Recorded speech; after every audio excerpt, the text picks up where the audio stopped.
What's up, y'all? What's up? It's me, L Teddy 27. We're back with our review for Queen Sugar, season 4, episode 5. Season 4, episode 4, episode 5. All right, y'all, let's get right to it. So we start off with Nova dreaming. And we remember Nova had this dream in episode 1 where she was a little girl. Her, Ralph, Angel, and Charlie were children, and you saw her where she was in big sister mode as a little girl, and they followed her and they trusted her, and they would go with her. She was the leader. She was the big sister. And then you saw, and I'm recapping the old dream where they were adults, and now it wasn't that way no more. And this is because of the book and the consequences of the book.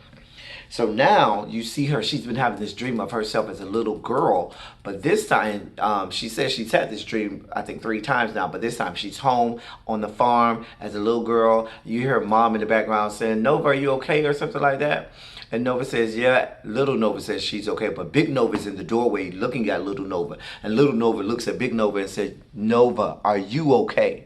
And what I saw was that her speaking to herself with, "Are you okay with what's happening here? You're losing yourself. You're losing who you are because of the book. Are you okay with that? Are you okay with not being who you've known yourself to be this whole time? The leader, the big sister, the one who the family goes and trusts, the one who the family looks up to. Because for the most part, the family did. Yeah, Aunt Vi is this motherly figure, but even Aunt Vi at times would acquiesce and defer to Nova. Not so much anymore. And so that's what I saw here. I saw that parallel between the dream in episode 1 and this dream now pointing back to that. Y'all let me know what y'all thought about that. Then we have Ralph Angel. He goes to Darla's house to pick up Blue. Blue answers the door, and Ralph Angel's like, "Wait, why are you answering the door? You ought to be answering doors." And he was like, "Nah, Mom is in the room. She's still asleep. She won't come out. And she told me if it was you, it was okay." And I even dressed myself. Listen, Darla done became a whole ass hermit because she's still in her headspace about this whole thing coming out with the book, with Nova's book, and she ain't coming out. And so there's this whole beautiful dynamic and conversation between Blue and Ralph Angel, and Blue says, "What does that smell? It smells like stinky flowers." That he talks about, "Oh, it's cologne. I got this important meeting." It's just a dad having this great conversation with his son. And you got to have that because with fiction, you want to have a great moment so you can set up a horrific moment. And this great moment is going to make the horrific moment much worse and make the great moment seem much better once you couple that with the horrific moment. And there is a horrific moment coming. So then we're at Aunt Vi's diner. Mr. Prosper's there talking to Aunt Vi about going to this funeral for a friend. I think the friend's name is Leon. And they talk about, some of the memories they had with him. And they talk about, I think he had a sister named Genevieve. But what this is doing is causing a cavalry of emotions and memories to come back to Aunt Vi. And if you remember from last episode, Mr. Prosper was talking, and him talking also brought back more memories for Aunt Vi of her young days. And right now, she's not in the space where she needs to be having these. They're triggering, PTSD and all kinds of awful feelings for her. And whereas Mr. Prosper for Ralph Angel is this person who brings him good news, this person who represents stability, a father figure, comfort, somebody who's there to be a stabilizing figure for Ralph Angel. For Aunt Vi, it's almost the opposite because Mr. Prosper for Aunt Vi brings back all of these old memories. He brings up the past. He makes her think about things that she just doesn't want to think about and probably doesn't need to at this time. So you see this dual role that Mr. Prosper is playing.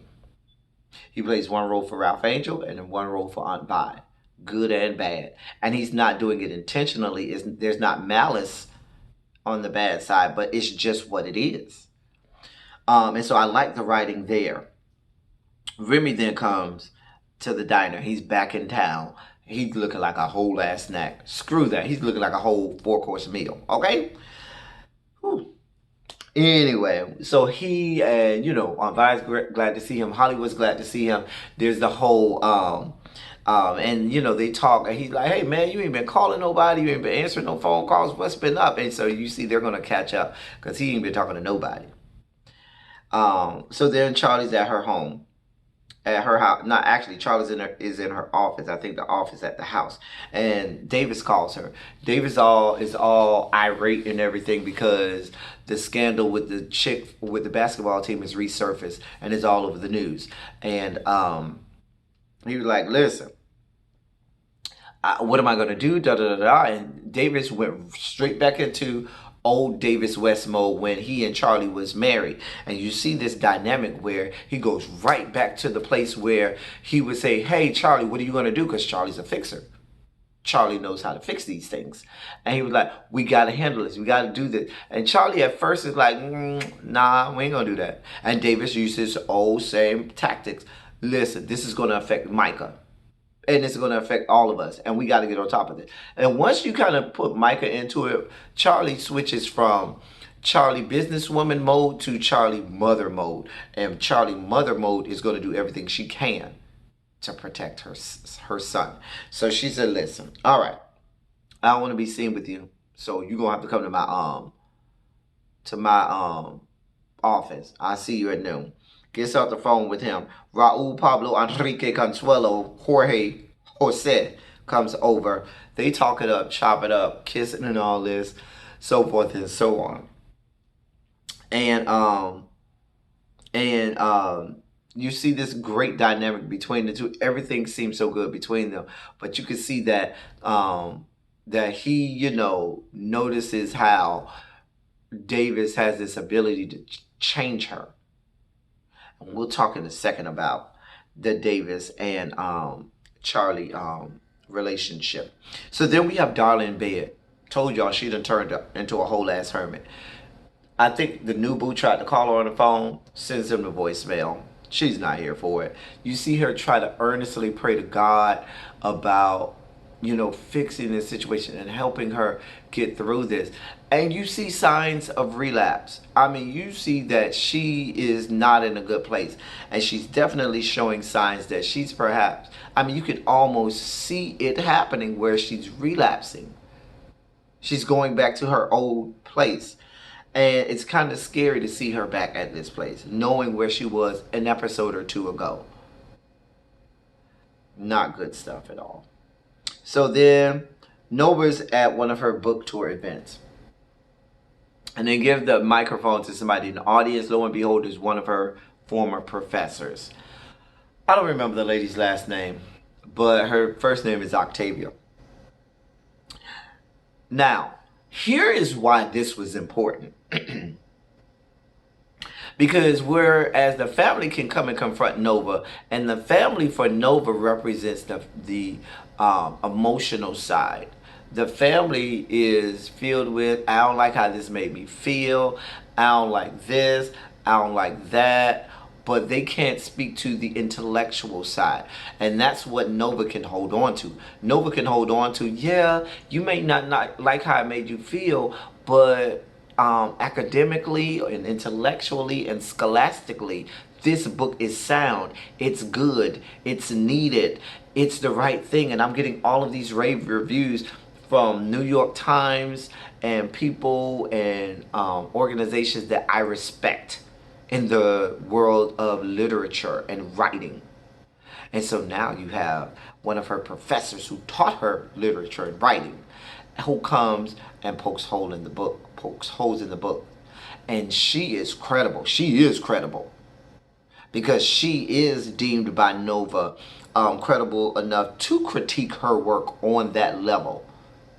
And so this cuts in a different way than when the family tries to come at her. And she talks about how it's not based on empirical evidence. It's not based on research and data and so forth. And as a writer, that's the wrong answer.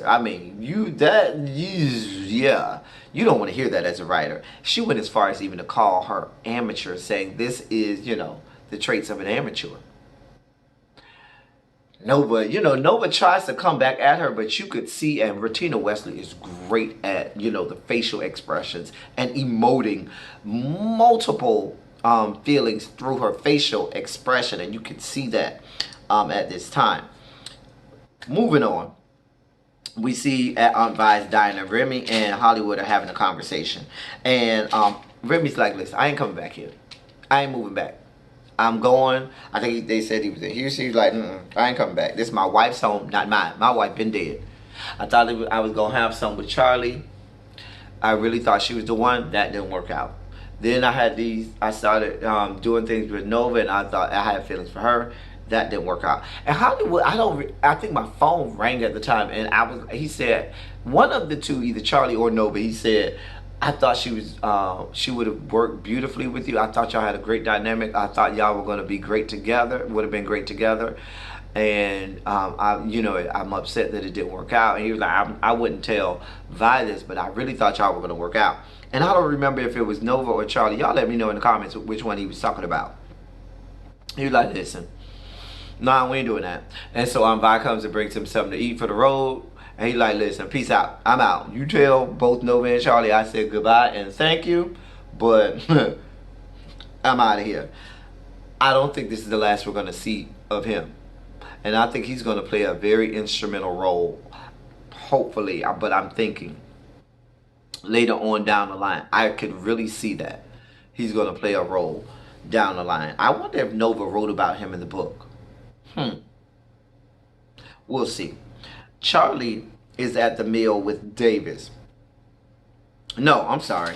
I skipped a part. Micah's at the jail visiting his friend. Friend gets a tattoo. I think Micah thought maybe at first it was gang related or whatever, but it's not. And they were chopping it up about him trying to keep his head down and get through his service time. Micah then starts to go into this whole headspace about, "Oh, I don't even think this was really worth it. The people in this town, they're just so racist, and they're this and they're that, and I just don't know if what we did was worth it." He was like, "Wait a minute, wait a fucking minute." The friend is like, "Because I'm over in here having to fight for my life damn near a whole milk chocolate snack looking like an almond joy, because almond joy has nuts and Mounds don't, for all of these men in here looking untapped and untarnished and untethered, all right for the picking, and they probably trying to do all kinds of unsightly and unseemly things to me while you out here in the in free world not giving a damn about nothing, can have all of these thoughts, and I'm over here fighting for my life in my booty hole in jail."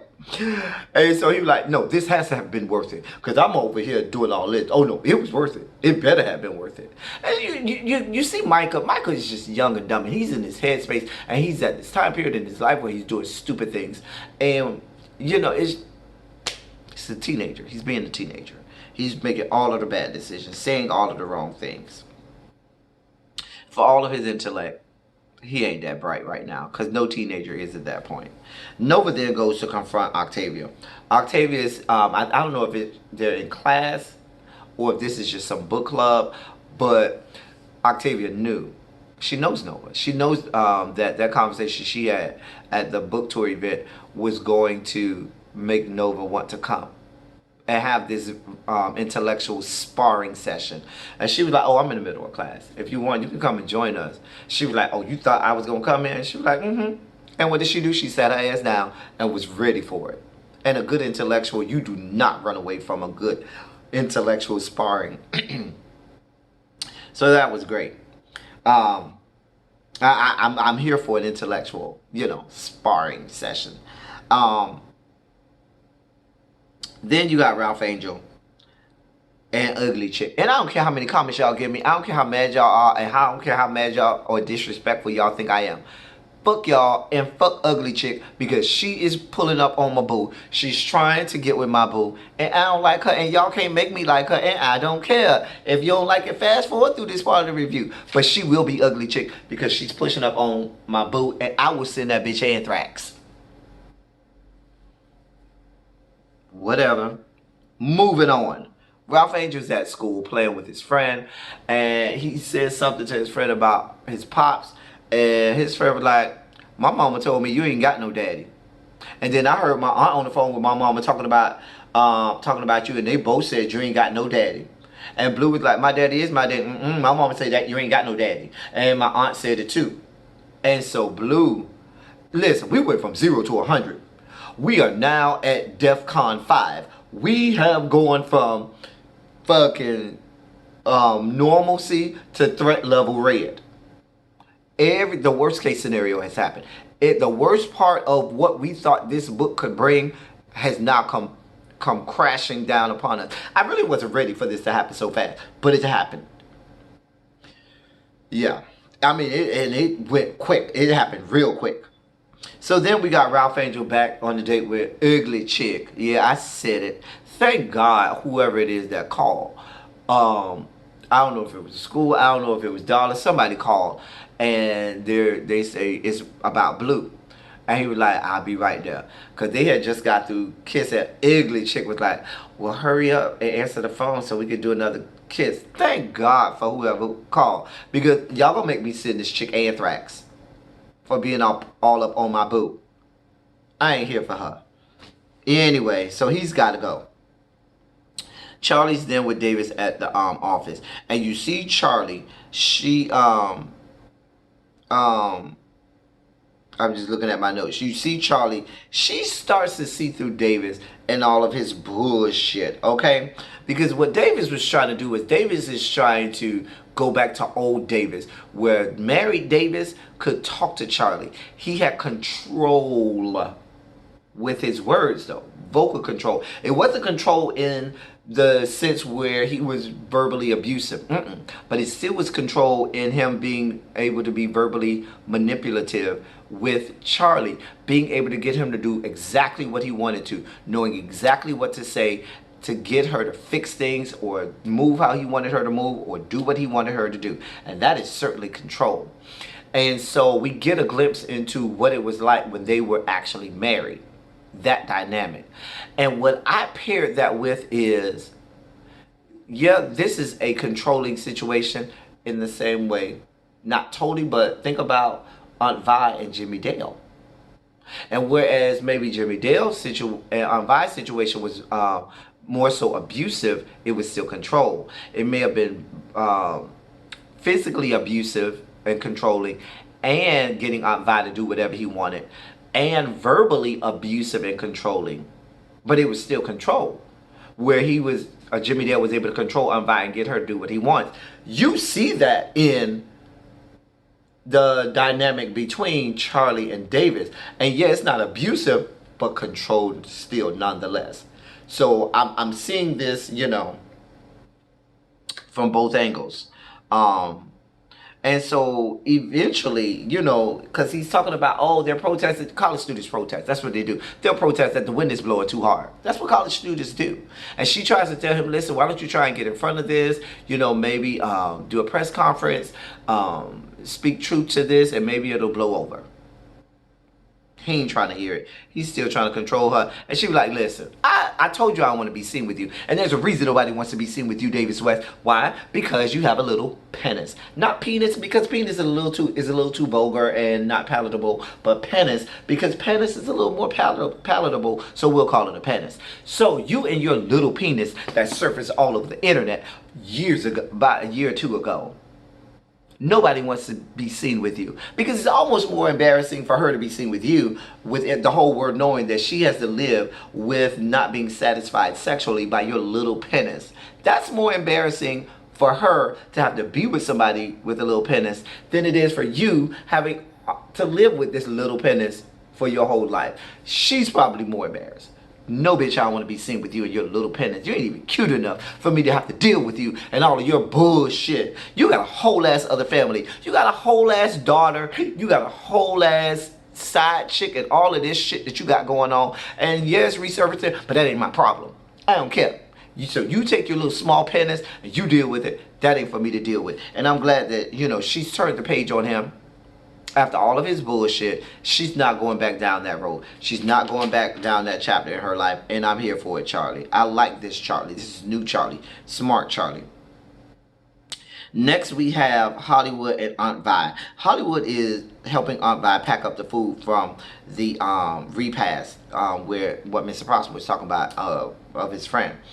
And Vi finally opens up to Hollywood about all of her feelings. She said, I still harbor this fear, all of these bad emotions that Jimmy Dale makes me feel. And Hollywood tells her, listen, I can't do anything about the fear, but I can be here for you. I can help you and be a support for you. I can help you, be here for you as we parcel through this and get through it together. And I just couldn't help but feel everybody wants a Hollywood, somebody that's going to be there for you. Not just a best friend, because you love your friends, but you want somebody who loves you in that sense of the love word. Who's your lover, who's your mate, who's your partner, who's going to hold you down and understand that there are some feelings that maybe you can't work out, but you can be here for me to support me and just be a calming figure while I get through this. Love that Hollywood vibe dynamic. But is Hollywood going to be enough? And you can even see all of her facial expressions. She's always so distant when he tries to comfort her because it's like he isn't enough. We're back at the situation where Octavia is closing out the book club or the class or whatever, and you could tell they probably had a great sparring session, because me and my friends will sit around and we'll talk about the dynamics of a new book that we're reading, and we'll come to our own conclusions and everything. But there's nothing like being able to have that conversation with someone who is the writer, the actual author, because they can actually speak to how they came to this conclusion, or how they came up with this particular nuance, or what they were thinking when they said that. And I would love to be able to be in that session. I'm sure the jabs, that went back and forth were epic, just epic. So, but anyway, you see that Octavia has this student who's the teacher's pet, but is the teacher's pet and boo. And we also figure out that that's what Nova was at one point. And so the class is, Nubu is like, oh, it's staying there. And so Octavia's like, okay, well, you can go because me and Nova needs to catch up. And Nova is both intrigued and jealous of Nubu. And Nubu is also jealous of Nova because she knows what's about to go down. They leave. We'll get back there in a second. Darla is at the house. Darla comes home, Blue runs in there, and we got this whole version of the 2019 brand of child rearing where kids can run in the house, slam doors and all kind of stuff and not answer their parents. And back when I was growing up, there was no such thing as slamming doors. You didn't slam no doors in people's house where you weren't paying no bills. Even if you was paying a bill, you weren't slamming your doors in your parents' house, or that door would come off its hinges and you would not have a door to slam. You certainly wouldn't have parent asking you questions and you choosing to ignore them and not answer that question. But this is 2019, and that's child rearing in 2019. Ra comes over. He asks Darla, wait, what's going on? What's wrong? And Darla says, I don't know. He's been crying, so forth and so on. And they start to piece together, you know what? It's happening. The inevitable. What we didn't want to happen. So they start to figure out that that's what's happening. Back at the mill, we got the makeshift clinic going on. Everything seems to be going great. All these good conversations. Oh, I'm so glad to help you. Da da da da. In pops ICE. Immigration is here. They're detaining people. They are doing what immigration does. They are, listen, they are here for it. Arresting people, detaining them. These touchy-feely moments. Oh, tell my wife I love her. Everything's going to be okay. No, it ain't. It ain't going to be okay. Charlie is upset, okay? Charlie is real upset about this. And so she starts to have a conversation outside after they detained everybody with, I think, one of the sheriffs or something like that, or the deputies. And she's like, oh, how dare you do this? He was like, listen, you ought to be glad we ain't shut this bitch down. She was like, because all these nurses and physicians assistants, no, boo, they got all their paperwork in. I put in all my paperwork. My shit is legit and legal. So cut that down. He was like, listen, say what you want to say. And she was like, I know who did it. It was the Landry. He was like, listen, you shutting down that prison, the Landrys aren't your only enemies, boo. You got way more enemies from that, and more enemies than you know. Child. This is going to play out really well. Really well, y'all. So then we see Micah. He's with his friends. He's getting a tattoo. Just more Micah being dumb. Being a dumb teenager. He's drinking. getting a tattoo, none of which is legal because he's underaged.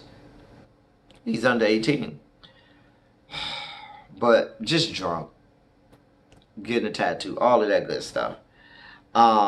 So much so, they were talking about, oh, is he gonna throw up? That kind of drunk, falling over himself, pissy drunk, throwing up drunk. Can't handle his liquor. He ain't no drinker. So then we're back at Darla's house. Darla and Ralph Angel are piecing together, okay, what's wrong with Blue? And you see that they're figuring out it is what it is. It's the book. Darla is upset that Ralph Angel isn't as upset as he should be. And just like I was in episode 1 or episode 2, whenever I was, I just was upset that he wasn't more upset. But I like that the writers did this. Ralph Angel is a dark-skinned black male. And people have this image of dark-skinned black male. Even if a dark-skinned black male, beard and all of this, tall, towering, muscular figure, even if he never says anything, he's seen just by his sheer presence as menacing. And I like the dynamics here because the writers chose not to give him this anger and this angry reaction, where no, he's calm, poised, put together. So I kind of like that dynamic, that they didn't allow him to go down this place where it was expected him to go. So I'm starting to like that this reaction more and more than maybe I did at the beginning of the season. So then we have Nova with the Octavia chick.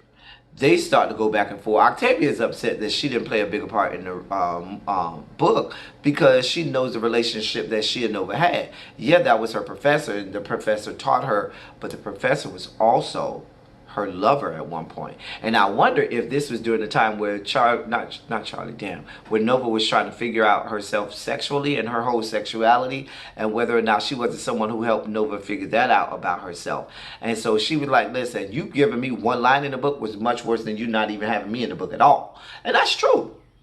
That's true. And so she's upset about that. Anyway, there's this whole anger, and then they get into the lesbianics of it all. Oh, I used to make you scream, I used to make you holler, and I'm not here for the lesbianics. Thank God for the commercial break, because they start to have sex. Dear God. We come back from commercial break, and they're done with the sex, and they laid up. So, lesbian Octavia, and I hate that I just called her lesbian Octavia. I'm sorry, y'all. But Octavia talks about wanting to go on the book tour with her. She's like, don't you have classes? Well, I can get somebody to cover the class. Don't worry about that. And you see, Nova doesn't have anybody. And so Nova has Octavia, who can speak to the intellectual side of her and give her validation, but can also speak to the emotional side of her and give her validation that way. And this is dangerous for Nova. This is dangerous because now we got more validation, and not only somebody who can speak to both sides of the type of validation that she needs. Just a bad thing altogether. So it looks like she's resigned and letting her come on this book tour with her, and this is just the worst case scenario to me. Charlie then meets up with the councilwoman at her home. I don't trust this councilwoman, y'all. I don't know what's gonna happen, but she came in there talking about the private eye, and she knows all about the private eye. Who told you about the private eye? Because you don't look like somebody who could figure out or have the means by which to find out about this private eye on your own. I think she's working with the Landrys. I might be wrong, but I don't trust the councilwoman chick. And I want to see how that plays out. We'll see how this goes later on. Charlie goes in the room, sees Micah laid in bed with his bandage on. She's like, is you okay? He was like, I got a tattoo. And he probably smelled like a whole ass distillery, okay? With him being drunk and all. She was like, wait a minute, wait a goddamn minute. You are 7 fucking teen. And you over here getting tattoos, getting drunk as shit. Listen, and there's this whole back and forward. And she like, listen, I ain't here for this. You let me know who you can trust, and maybe I can get them to come and talk to you, because obviously you don't trust me enough, and you still making all these bad decisions. So let me know, and I'll bring them over here to talk to you, because obviously I can't talk to you. And there's this uneasiness between the two. And it's like I said, they're bumping heads, because he feel like he's grown and can do whatever he wants, and you living in another grown person's house. They're bumping heads. And that's the age range where parents and child normally will bump heads. Next, we see Aunt Vi and Hollywood are in bed. And Hollywood does what Hollywood is trying to do. He's trying to comfort her, help her go to sleep. She turns out the light and he, is hugged up with her and going to bed. And she's turned over and he goes to sleep. She can't sleep. She's still in her feelings. And this goes back to what I'm saying. It seems like Hollywood is not enough for her at this time. We'll see how this plays out. So after that, we then see Blue, Darla, and Ralph Angel, and there's the end of the episode where there's the conversation, and the uncomfortable conversation that they have to have with Blue about him not being the biological dad. He asks, what does biological mean? And they tell him what it means. And, you hate it when Blue says, is that why I don't look like you? And I think that's something that from season 1, everybody kind of looked like, wait a minute, this your child. You black as midnight, and this child is all light skinned as all get out. Come on now. And so, it's the low hanging fruit. It is what it is. It's what everybody was thinking. And so he has this conversation about, listen, I chose you, and you are mine, and you in my heart, and feel how our hearts beat together. And Blue said, but what if you don't choose me, or you choose somebody else? He'd be like, as long as my heart is beating, your heart is beating, I will always choose you, and I'll love it, and all this, that, and the third. And they had this touchy-feeling moment, yes, but Blue is in the company of mom and dad still.